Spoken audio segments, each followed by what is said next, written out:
Salam sejahtera bagi muamanginang yang terkasih dalam Tuhan.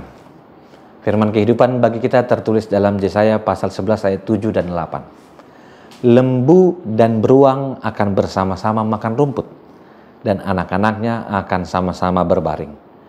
Sedang singa akan makan jerami seperti lembu. Anak yang menyusu akan bermain-main dekat liang ular tedung. Dan anak yang cerai susu akan mengulurkan tangannya ke sarang ular beludak. Demikian firman Tuhan. Ada sebuah kisah tentang gadis kecil yang berdiri di pinggiran keramaian selagi ayahnya memberi suatu kesaksian tentang apa yang diperbuat oleh Allah kepada hidupnya. Ia menyaksikan bagaimana Tuhan telah menyelamatkan dia dan menarik dia dari gaya hidupnya sebagai seorang pemabuk. Suatu hari, ada seorang sinis yang berdiri di tengah kerumunan tersebut yang tidak tahan dengan omongan sang bapak yang berbicara tentang keyakinan dan agamanya. Ia berteriak, katanya, "Mengapa kamu tidak duduk dan diam saja sebagai orang tua? Kamu seperti seorang pemimpi." Tak berapa lama kemudian, seorang skeptik merasa ada tarikan di tangan jaketnya. Ia menoleh ke bawah dan ternyata ada gadis kecil yang menarik. Anak itu menatapnya lekat-lekat dan berkata, "Tuan, itu adalah ayahku. Kamu mengatakan ayah saya seorang pemimpi. Biarkan dia bercerita kepadamu tentang ayahku. Ayahku dulu seorang pemabuk, dan setiap malam pulang ke rumah, ia memukuli ibuku. Ibuku menangis sepanjang malam. Dan Tuan, kami tidak memiliki pakaian bagus untuk dipakai, karena ayah saya membelanjakan uangnya untuk membeli minuman.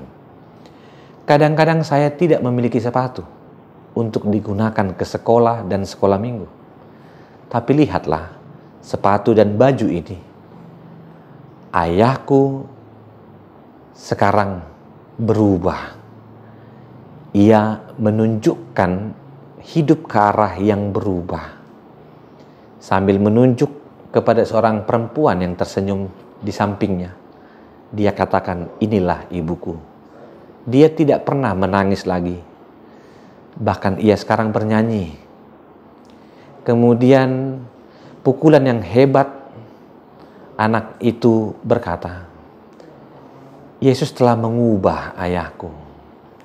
Yesus telah mengubah rumah kami. Jika ayahku seorang pemimpi, tolong jangan bangunkan dia, karena ia telah berubah." Amanginang yang terkasih dalam Tuhan, mengubah seseorang bukanlah hal yang gampang. Beberapa tahun terakhir ini, bahkan tahun ini, kita sering mendengar kata transformasi yang menjadi tren di dunia, bahkan di gereja KBP. Transformasi merupakan satu hal yang sangat diharapkan. Saat ini kita mengharapkan perubahan yang artinya transformasi ke arah yang lebih baik yang terjadi di atas keluarga, lingkungan, kota, dan bangsa ini. Bahkan gereja diajak untuk menjadi agen transformasi Allah, karena Allah sendirilah sang transformator itu. Orang Kristen pun menyadari bahwa melalui dirinya Allah inginkan perubahan. Yang dimaksud dengan transformasi adalah perubahan, baik yang bentuknya radikal, seketika, maupun yang progresif, yang sifatnya bertahap. Yang diperlukan untuk kemampuan manusia yang telah jatuh ke dalam dosa, untuk dapat kembali melakukan hal yang benar menurut pandangan Tuhan. Kata transformasi berasal dari dua suku kata, trans dan form. Trans berarti satu sisi ke sisi lainnya, yang disebut across, dan melampaui beyond. Bentuk di sini berarti ditujukan kepada form.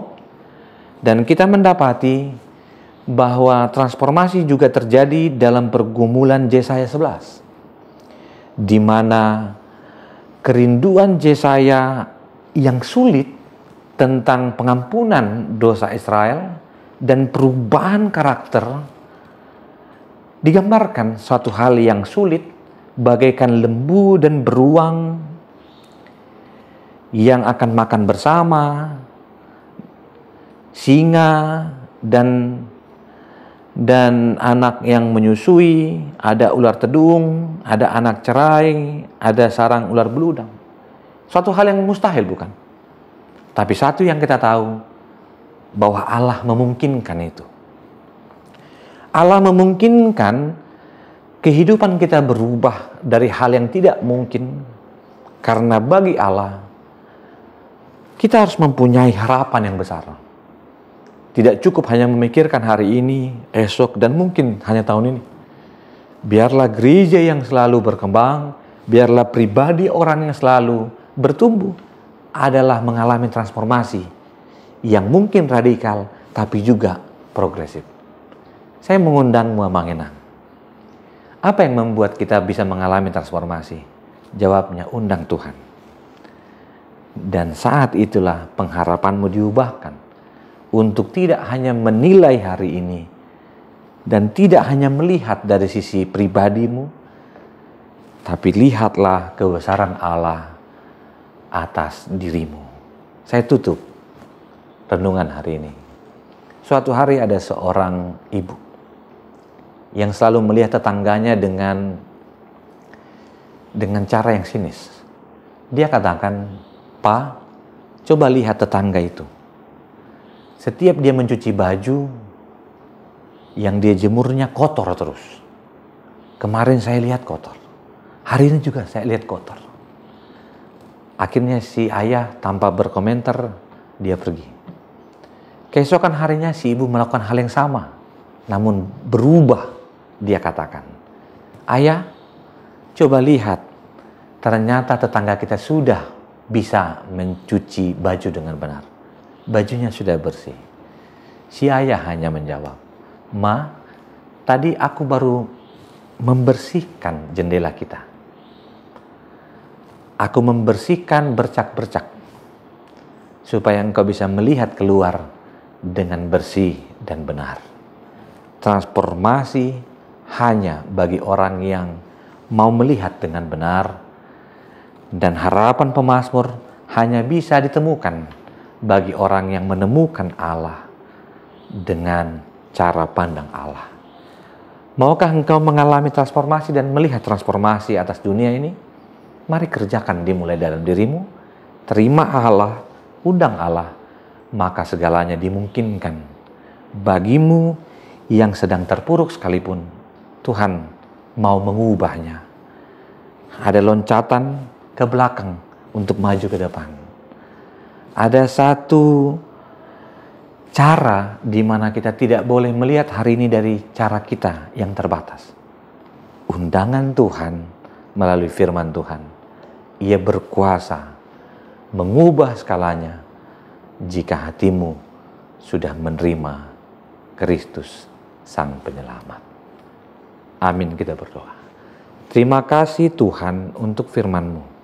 Kami boleh menemukan harapan yang besar dan visi yang besar di mana Tuhan ingin mengubah segalanya menjadi baik dan boleh berdamai dimanapun kami berada. Ajarlah kami untuk menerima kebesaran Tuhan dan kasih Tuhan yang boleh kami terima dan kami bagikan untuk banyak orang. Dan kami bersyukur kami mempunyai Allah yang maha kuasa dan penuh kasih. Kasih anugerah Kristus Yesus, kasih setia Allah Bapa, dan persekutuan Roh Kudus menyertaimu senantiasa. Amin.